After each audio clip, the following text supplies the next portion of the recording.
Hello, today I'm here to recommend to you 6 books that scared the shit out of me. These, fully honestly, are not the books that I'm talking about today. These are just completely random books that I picked up from my bookshelf that are around the same size and length as the books I'm going to talk about. I think I have something wrong with me. It's either like too much shame or too much dignity, where I absolutely cannot imagine myself posing for a thumbnail. So every video that I make, I have to be holding a book. If I were to pose for thumbnails, I would be bright red and I would be visibly uncomfortable in every thumbnail. I just have to choose a frame from the video. I can't do it any other way. That's like so horrible to think about. So these books are not necessarily horror books because I don't really know what defines a genre, and I feel like I can't make a decision whether or not a book is horror. That feels like a lot of pressure. So I'm just calling this books that freaked me out, books that were tense, books that filled me with dread, books that scared the shit out of me. That's the video. The first book on this list is I'm Thinking of Ending Things by Iain Reid. I will be fully transparent here and tell you that I read this book like 4 years ago and I don't really remember very much about it. I remember enough to know that anything that I do tell you about it, you can't take at face value because nothing in this book is as it seems. It's so twisty, so turny, so full of double meanings, and like so existential and complex, but also pretty easy to grasp. This is about a couple who are going to visit the man's parents for dinner, and it's really just like delving into their psyches. Like, what do I say about this book? I don't want to give anything away. It's very atmospheric, and the atmosphere is very eerie. The whole thing, like, it draws you in immediately, and the whole thing is so tense and fucking so freaky. I can't think of a book that is more unsettling than this. You feel that pit of dread in your stomach the whole time. You feel like you yourself are unraveling as the characters unravel, and it like truly takes the ground out from underneath you as you're reading it. It was like disorienting, but also really rewarding at the same time because there are so many twists and so many like kind of complex twists that are going on that it's fun to piece it together, and it feels like you are really smart when you're reading it because it's really on you to figure out what's happening. And I can't say anything about it. Like, I just don't want to say anything about it. Something I will say is that I don't agree that they turned this into a movie. I don't agree with that choice. I think that was a bad choice. I can't imagine ever reading this book and thinking that it could be translated to film. That being said, the movie is not bad. Don't watch it first. You will not want to read the book. You'll hate. I cannot imagine watching that movie first. It would make literally no sense. It's truly a movie only for people who have read the book, and then it's not true enough to the book to be good to people who read the book. So I just don't really get why they made it.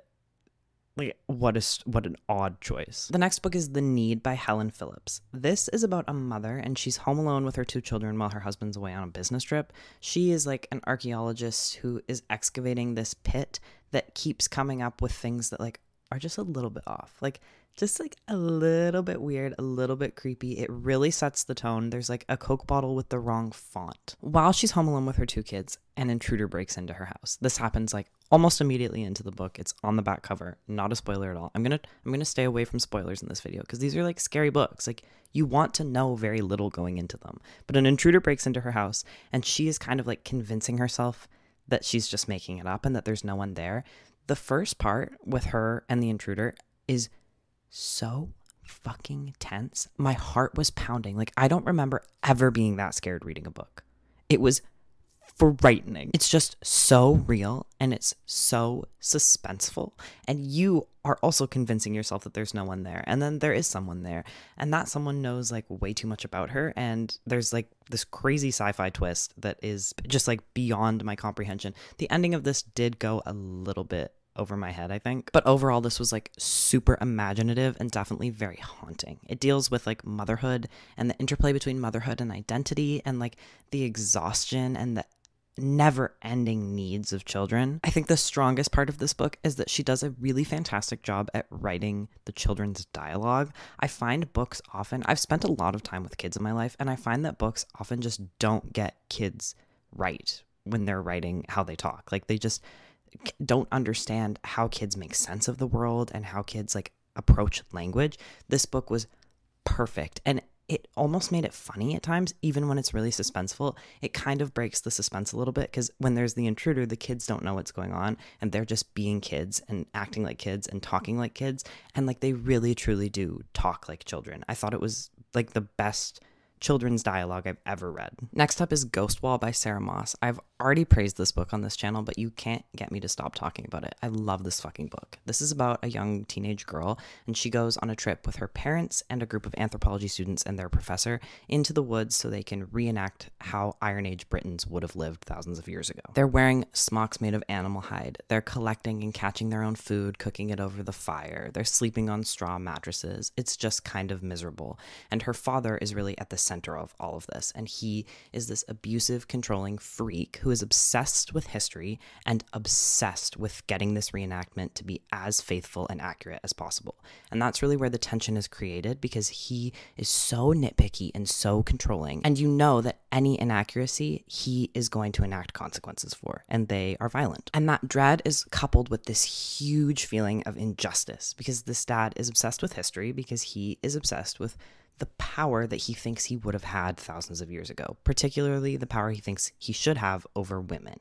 He's incredibly misogynistic, and that means that he has really, really different expectations for the women in this group than he does for the men.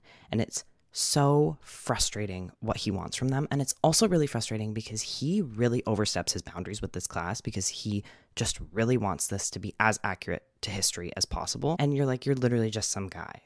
And like the class, like the students are like, who is this motherfucker? Like, he's like telling us what to do. He's being so weird and rude and awful. Oh my God, it's so tense. The book makes you so irritated with him, but at the same time, deeply afraid of him. And that is also how the character is feeling. It's so good. Like, it's just so good. It does a good job of everything it does, in my opinion. And also the ending is so devastating, but also like moving and a little bit hopeful.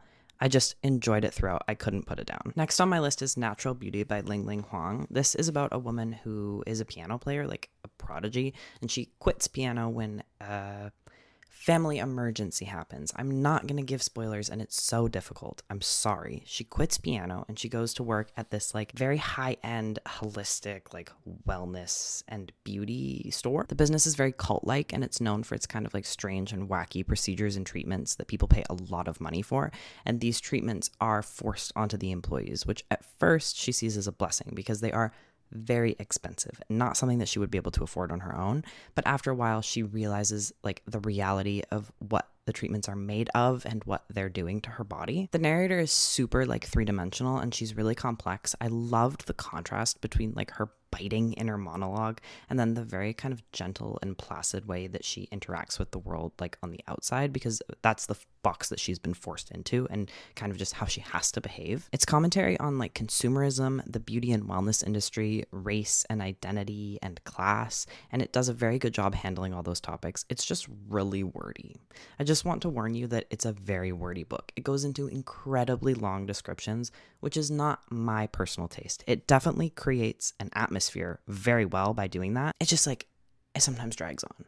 Like, okay, you know a lot of names for like different colors and textures. I'm so happy for you, but like, let's get to the story. The story is so interesting. I want to hear the story. But it was still like really unsettling. It can kind of take you out of it because of these long descriptions, but it still creates a lot of suspense and tension. And this book is also very queer, and I love that. And it kind of evolves into this disgusting body horror, and it ends with the body horror, but it sort of transforms it into this kind of like radically hopeful ending that I think was done really well. Okay, the second to last book I have for you today is Paradais by Fernanda Melchor. This is a fantastic book about two young men who are connected through the luxury housing complex that one of them lives in and the other one works at. And that is explored. Like, that class dynamic is definitely a theme throughout the whole book, and it's explored with like such grace and elegance, but also like rage. I love it. These two men are violently angry over perceived slights and not getting what they think they are owed from women. And that really culminates in this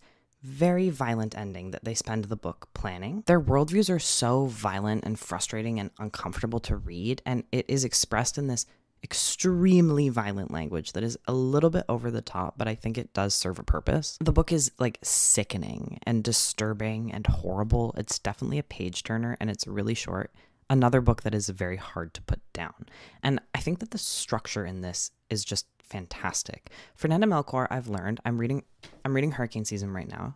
Same deal. Loves a long sentence. Like, It's almost like she's trying to get her sentences to be as long as they can be. And that is difficult to read when you're not used to that. But once you get into it, it makes it like really fast. And the sentence structure itself also does a lot to like highlight the narrator's emotions. When the narrator is feeling really, really strong emotions, the sentences are even longer and they're composed of like these very short little comma separated segments. And so you're reading it very quickly and it is like, it feels like someone is rambling and it feels very emotional. And like often that emotion is rage and anger in this. And it makes you feel like someone is angrily yelling at you almost. It really connects you to how the narrator is feeling in a very like close and intimate way. Okay, last up, I will be honest with you. This entire video is an excuse for me to talk about this book. I have not had a chance to talk about this book yet. It's my favorite piece of fiction of all time, and that's This Thing Between Us by Gus Moreno. Oh my god, I have nothing but praise for this book. Like, I'm like getting warm, like I'm so excited to talk about this. I feel like I'm gonna fucking explode. The blurb calls this a story about a couple who is haunted by a possessed Alexa.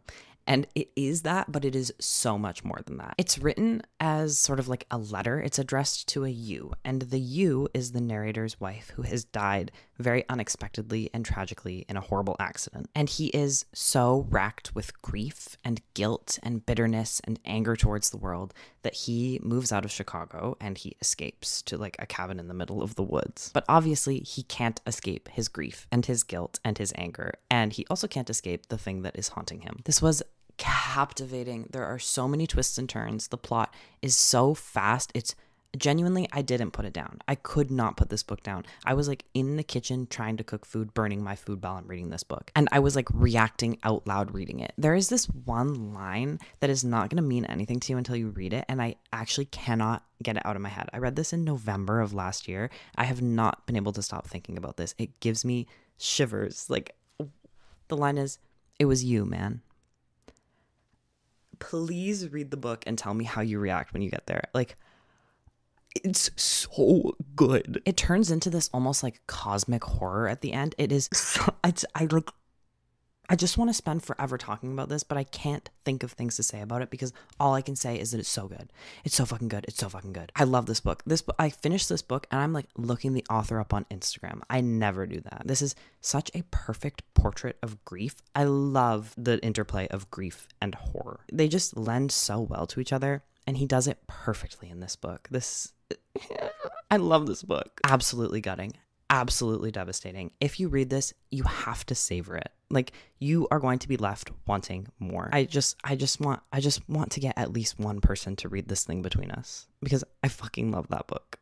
I can't say it enough. Please go read it. Okay, I'm gonna hop off my soapbox. That's all I have to say. I loved all of these books, some more than others. Obviously, there's like a big gap between one of them and the other 5, but you should read them all. They're all really good. Thank you for watching. Goodbye.